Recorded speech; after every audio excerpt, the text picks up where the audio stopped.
Halo, kembali lagi bersama saya Rona Elina Pardede SPD, peserta Latsar 2021 angkatan 53 kelompok 4 dengan tutor pengampu Ibu Nurmayana Siregar SE penyelenggara BPSDM Provinsi Sumatera Utara dan LPP Agro Nusantara Wilayah Medan akan memaparkan mind mapping etika publik dan komitmen mutu.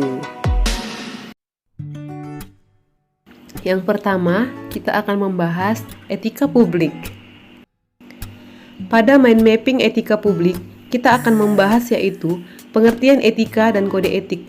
Adapun etika adalah refleksi atas baik buruk, benar salah yang harus dilakukan atau bagaimana melakukan yang baik atau benar, sedangkan kode etik adalah peraturan yang mengatur tingkah laku dalam suatu kelompok khusus.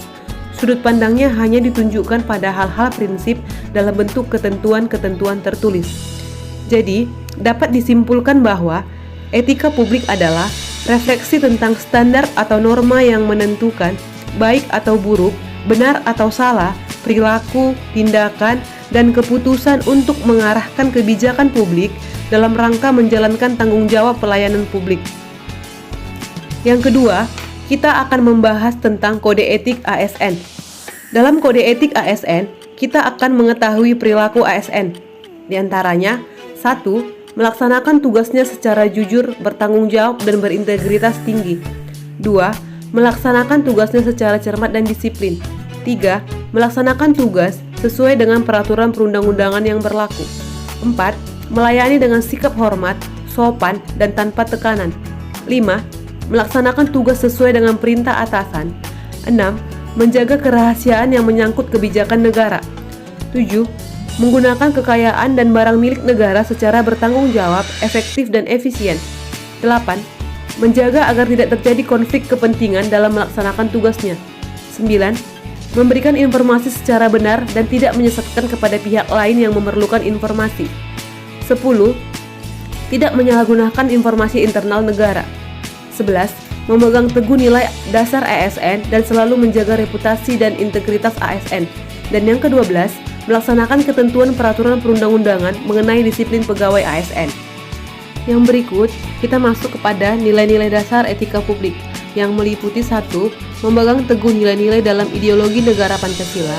2. Setia dan mempertahankan Undang-Undang NKRI 1945. 3. Menjalankan tugas secara profesional dan tidak berpihak. 4. Membuat keputusan berdasarkan prinsip keahlian. 5. Menciptakan lingkungan kerja yang non-diskriminatif. 6. Memelihara dan menjunjung tinggi standar etika luhur. 7. Mempertanggungjawabkan tindakan dan kinerja kepada publik. Kemudian yang D, perilaku pejabat publik, meliputi 1. Manajemen perubahan. 2. Penataan peraturan perundang-undangan. 3. Penataan dan penguatan organisasi. 4. Penataan sistem manajemen SDM. 5. Penguatan akuntabilitas. 6. Peningkatan pelayanan publik. 7. Penataan tata laksana. Dan ke-9. Penguatan pengawasan.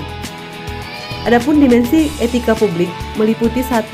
Dimensi kualitas pelayanan, dimensi modalitas, dan dimensi tindakan integritas. Pada mind mapping etika publik, kita juga akan membahas bentuk-bentuk kode etik dan implikasinya, yang meliputi A. Pentingnya etika dalam urusan publik. B. Penggunaan kekuasaan legitimasi kebijakan. C. Konflik kepentingan. Pada konflik kepentingan, kita akan mengetahui pengaruh buruk konflik kepentingan, diantaranya 1. Aji mumpung. 2. Memberi atau menerima suap. 3. Menyalahgunakan pengaruh. 4. Pemanfaatan fasilitas lembaga. 5. Pemanfaatan informasi rahasia. 6. Loyalitas ganda. Bentuk-bentuk kode etik dan implikasinya yang berikutnya adalah sumber-sumber kode etik bagi aparatur sipil negara yang meliputi 1. Peraturan Pemerintah Nomor 11 Tahun 1959 tentang Sumpah Jabatan PNS dan Angkatan Perang. 2. Peraturan Pemerintah Nomor 21 Tahun 1975 tentang Sumpah Janji PNS. 3. Peraturan Pemerintah Nomor 30 Tahun 1980 tentang Peraturan Disiplin ASN. 4. Peraturan Pemerintah Nomor 42 Tahun 2004 tentang Pembinaan Jiwa Korps dan Kode Etik PNS. Dan yang kelima, Peraturan Pemerintah Nomor 53 Tahun 2010 tentang Disiplin PNS. Dan yang terakhir, bentuk-bentuk kode etik itu adalah implikasi kode etik dalam pelayanan publik.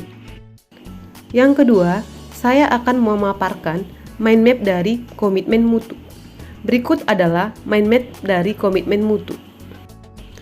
Pada komitmen mutu, kita akan membahas materi, efektivitas, efisiensi, inovasi, dan mutu penyelenggaraan yang meliputi konsep efektivitas, efisiensi, inovasi, dan mutu. Konsep efektivitas dan efisiensi. Efektivitas adalah sejauh mana organisasi dapat mencapai tujuan yang ditetapkan atau berhasil mencapai apapun yang coba dikerjakan. Sedangkan efisiensi adalah jumlah sumber daya yang digunakan untuk mencapai tujuan organisasi. Kemudian yang kedua ada konsep inovasi. Inovasi adalah cara utama di mana suatu organisasi beradaptasi terhadap perubahan-perubahan di pasar, teknologi, dan persaingan. Kemudian ada konsep dasar dan pengertian mutu. Mutu adalah apapun yang menjadi kebutuhan dan keinginan dari konsumen. Kemudian yang kedua berikutnya ada kita bahas tentang nilai-nilai dasar orientasi mutu yang meliputi manajemen mutu. Dalam manajemen mutu, kita akan menyusun program, membangun mindset, membangun budaya kerja, meningkatkan mutu, membangun komitmen, fokus pada kegiatan, beradaptasi, menjalankan pengawasan. Kemudian, beberapa teknik perbaikan mutu. Di antaranya 1. Plan atau perencanaan. 2. Do melakukan atau melaksanakan. Yang ketiga, cek atau pemeriksaan. Yang keempat, act yaitu melakukan tindakan. Kemudian ada nilai-nilai dasar orientasi mutu dan implementasi mutu dan layanan publik. Dan yang ketiga yang akan kita pelajari dalam efektivitas, efisiensi, dan inovasi adalah pendekatan inovatif dalam penyelenggaraan pemerintahan yang meliputi pendekatan inovatif dalam penyelenggaraan pemerintahan dan implementasi mutu dan layanan publik. Dalam mind map komitmen mutu, kita juga akan membahas tentang aktualisasi, inovasi, dan komitmen mutu yang meliputi membangun komitmen mutu dalam penyelenggaraan pemerintahan. Dalam membangun komitmen mutu dalam penyelenggaraan pemerintahan ini, kita akan membahas 7 aspek penting dalam pelayanan mutu dan komitmen mutu dalam pelayanan di tempat kerja. Kemudian kita juga akan membahas berpikir kreatif yang meliputi kreativitas dalam pelayanan dan teknik berpikir kreatif. Dalam aktualisasi, inovasi, dan komitmen mutu, kita juga akan membahas membangun komitmen mutu melalui inovasi yang meliputi best practice inovasi dalam pelayanan, peran PNS dalam membangun inovasi pelayanan, dan yang ketiga, aktualisasi nilai-nilai dasar komitmen mutu untuk keunggulan bersaing. Demikianlah mind mapping dari etika publik dan komitmen mutu. Semoga bermanfaat. Sekian dan terima kasih.